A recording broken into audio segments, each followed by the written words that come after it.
Monsieur le Président. Chers collègues, comme nous l'avions déjà vu lors de précédents conseils, l'évaluation à mi-parcours du PLH confirme les objectifs de production de logements sociaux et ces objectifs ne sont pas atteints.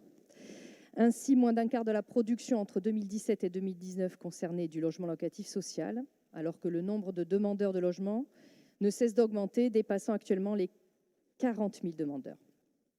La production de logements sociaux reste donc un enjeu majeur sur le territoire.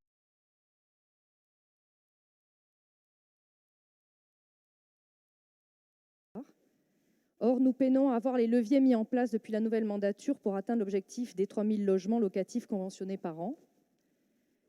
Également, ce rapport pointe du doigt une politique locale de l'habitat qui, en se focalisant de manière restrictive sur 7 publics cibles, les familles, les jeunes, les étudiants, les personnes âgées, vieillissantes et en situation de handicap, les habitants de quartiers prioritaires, les gens du voyage, les sans-abri, les ménages résidant dans des copropriétés fragiles, a exclu certains publics comme les femmes précaires et les travailleurs à la rue.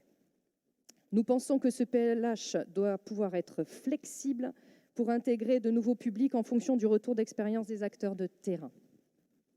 Très intéressant aussi dans cette évaluation du PLH est la mise en évidence de la non-visibilité de l'action métropolitaine en faveur de l'amélioration énergétique du bâti. En effet, le rapport montre que l'action de la métropole est conséquente mais complexe et morcelée. Cet état de fait doit nous faire réfléchir de manière générale sur l'empilement d'outils que nous créons. Ça aussi, c'est un leitmotiv que nous portons régulièrement en conseil. Notre métropole manque trop souvent de vision dans l'application concrète des mesures qu'elle porte et nous devons collectivement trouver des solutions pour y remédier. Je vous remercie.